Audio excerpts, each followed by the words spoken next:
Hello everyone, मैं नीलम शुक्ला आप लोगों का स्वागत करती हूँ। आज मैं आप लोग को डिजिटल लाइब्रेरी पढ़ाऊँगी। देखिए, डिजिटल लाइब्रेरी क्या होता है।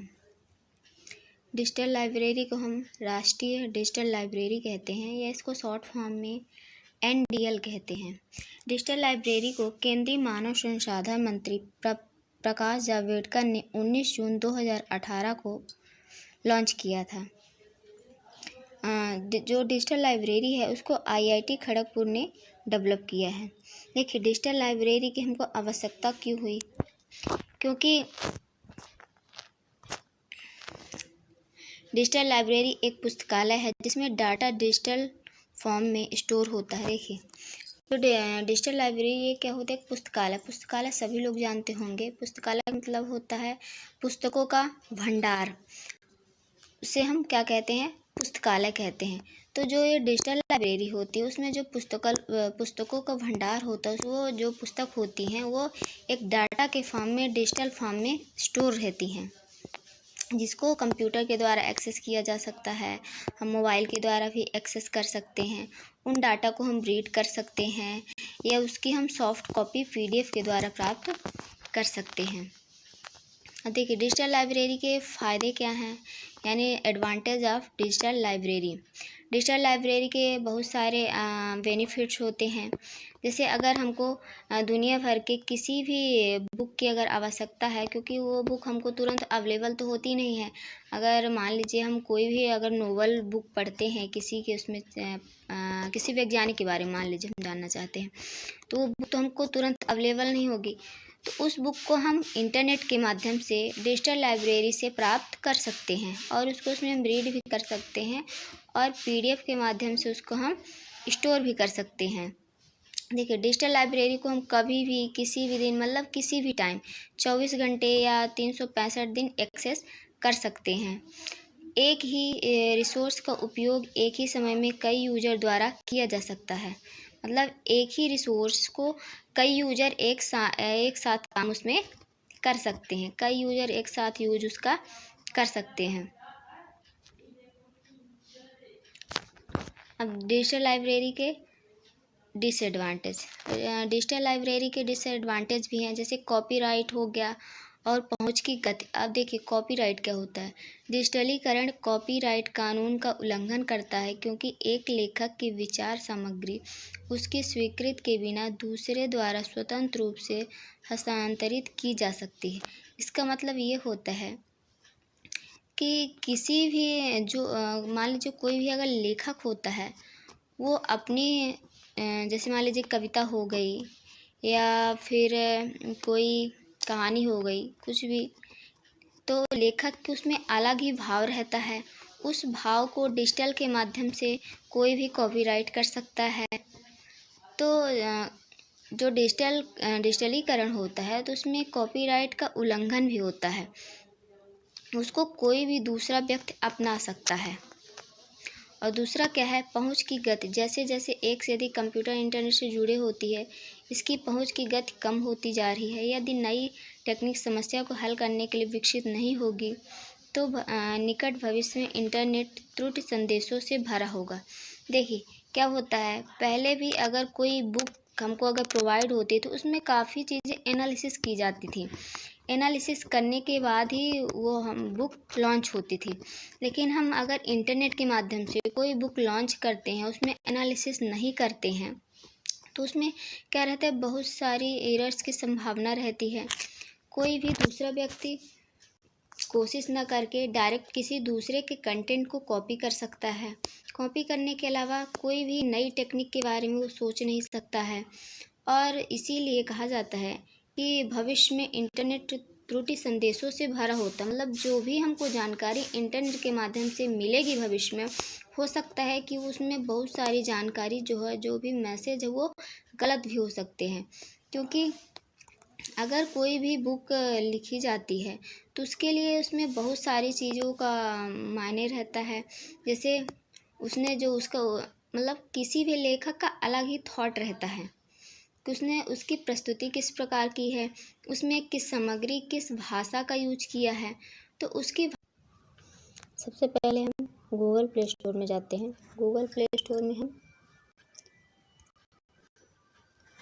नेशनल डिजिटल लाइब्रेरी को इंस्टॉल करते हैं। देखिए हमने पहले से नेशनल डिजिटल लाइब्रेरी को इंस्टॉल कर लिया है। हम इसको अब ओपन करते हैं। अब देखिए ओपन करने के बाद ये जो नेशनल डिजिटल लाइब्रेरी आप लोग को पहले बता चुकी हूँ कि ये ह्यूमन रिसोर्स डेवलपमेंट के तहत बनाया गया है। इसको IIT खड़गपुर ने डेवलप किया है। देखिए डिजिटल लाइब्रेरी के द्वारा हम जो भी पुस्तकें हैं उनको हम रीड कर सकते हैं। ये एक जो डिजिटल लाइब्रेरी होता है ये पुस्तकों का भंडार होता है। इसमें हमें बहुत सारी मैगजीन मिल जाएंगी, बुक्स मिल जाएंगी, मतलब जो भी चाहेंगे जितने भी बुक्स होते हैं दुनिया भर में, हमारे देश के हैं और दुनिया के जो भी देश के हैं सारी चीज़ें बुक मिल जाएंगी। सभी सब्जेक्ट से रिलेटेड बुक हमको मिल जाएंगे। अब देखिए ये इसमें क्या है, आपका इंग्लिश लैंग्वेज सेलेक्ट है इसलिए ये पूरा इंग्लिश में शो कर रहा है। तो इसमें हम लैंग्वेज को भी सेलेक्ट कर सकते हैं। इसमें देखिए बहुत सारी भाषाएं हैं, बहुत सारी भाषाओं में ये हमको अवेलेबल हो जाता है। तो सबसे पहले हम क्या करते हैं, हिंदी में जाते हैं। हिंदी को हमने सेलेक्ट किया है।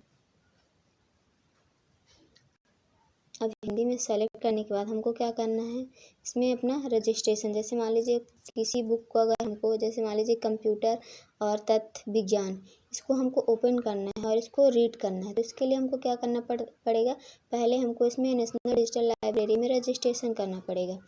रजिस्ट्रेशन ये देखिए जैसे हम इसको ओपन करते हैं तो हमारे पास एक फॉर्म आ जाता है जिसमें ये कंप्यूटर से रिलेटेड पूरे कंटेंट हैं, ठीक है। जैसे इसको अगर हमको रीड करना है, रीड करने के लिए हमको रजिस्ट्रेशन की आवश्यकता होगी। तो हम सबसे पहले इसमें रजिस्ट्रेशन कर लेते हैं। यहाँ पे देखिए देखने के लिए लॉगिन करें, ये आता है लॉगिन। या तो आपने पहले से इसमें अगर रजिस्ट्रेशन कर लिया है तो इसको लॉगिन कर दीजिए। अगर आपने रजिस्ट्रेशन नहीं किया है तो आपको यहाँ पे साइन अप करना पड़ेगा। साइन अप जैसे ही करेंगे एक फॉर्म ओपन हो जाएगा। उस फॉर्म में पूरी इन्फॉर्मेशन डालना, जैसे प्रथम नेम, आपका सरनेम है, ईमेल आईडी, पासवर्ड है, कंफर्म पासवर्ड है, डेट ऑफ बर्थ है और आपके जो भी कैटेगरी जैसे मेल फीमेल या अन्य, और स्टेट डालना है और सिटी नेम डालना है। शैक्षणिक भूमिका कि अपनी शैक्षणिक भूमिका किसमें चयन करना है, जैसे किसमें करना है, प्री स्कूल, जो भी आपकी शैक्षणिक हो उसको आप इसमें सेलेक्ट कर सकते हैं। इसके बाद इसमें हम भाषा का चयन करते हैं कि हमको किस भाषा में वो चाहिए, हिंदी में चाहिए, इंग्लिश में चाहिए, बंगला में चाहिए या गुजराती में चाहिए। और फिर उस संस्था का नाम चाहिए, जैसे मान लीजिए अगर हम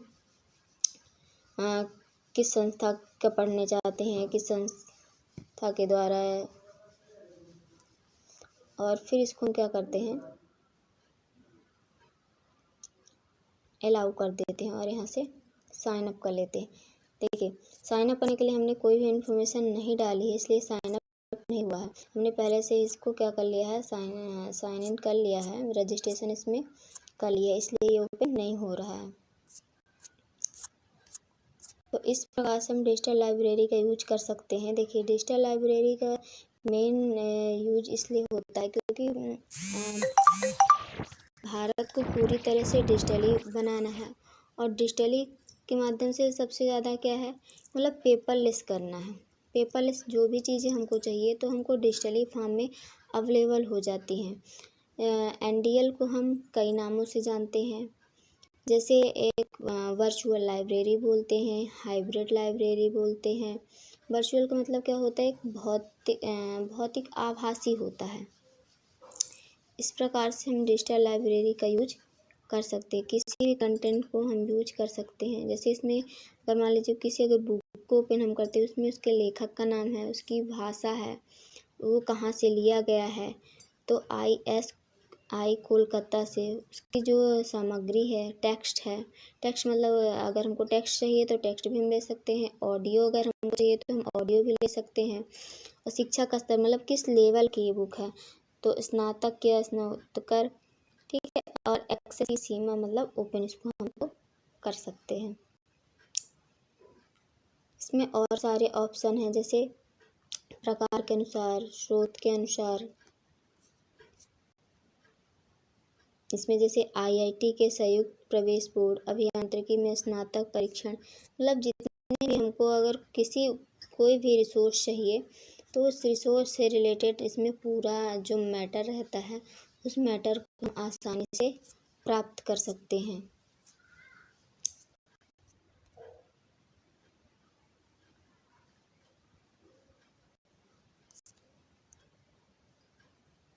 इसमें और देखिए, इसमें कई प्रकार, जैसे टेक्स्ट भी देख सकते हैं, ऑडियो भी हमको मिल सकती है, इमेज है और वीडियो है, प्रेजेंटेशन है, एप्लीकेशन है और एनिमेशन है। उसके लिए हमको सबसे ज़रूरी रहता है कि हमको उसमें रजिस्ट्रेशन पहले करना पड़ेगा, तभी ये सारी चीज़ें ओपन होंगी। बिना रजिस्ट्रेशन किए ओपन नहीं होंगी, ठीक है। ओके, आप लोगों को समझ में आ गया होगा किस प्रकार से हम एनडीएल को इंस्टॉल करते हैं और उसके कंटेंट को हम किस प्रकार यूज कर सकते हैं। अगर मान लीजिए हमको इसमें कोई भी बुक अगर चाहिए, तो जैसे मान लीजिए हम डाल देते हैं यहाँ पे लाइफ साइंस, सर्च करते हैं तो इसमें हमको लाइफ साइंस की बुक अवेलेबल हो जाएगी। ये देखिए, लाइफ साइंस की बुक अवेलेबल हो गई। उसके इसमें राइटर का भी नाम है। हमको जो भी लाइफ साइंस की बुक चाहिए उसको हम या तो पीडीएफ में ले सकते हैं या फिर ऑनलाइन ही रीड कर सकते हैं, ठीक है। आप लोगों को समझ में आ गया होगा, नहीं समझ में आया होगा एक दो बार दे सकते हैं, सारी चीज़ें समझ में आ जाएंगी। वीडियो को लास्ट तक देखिए और वीडियो को ज़्यादा से ज़्यादा सब्सक्राइब करिए, लाइक करिए और शेयर करिए अपने फ्रेंड के साथ। ओके।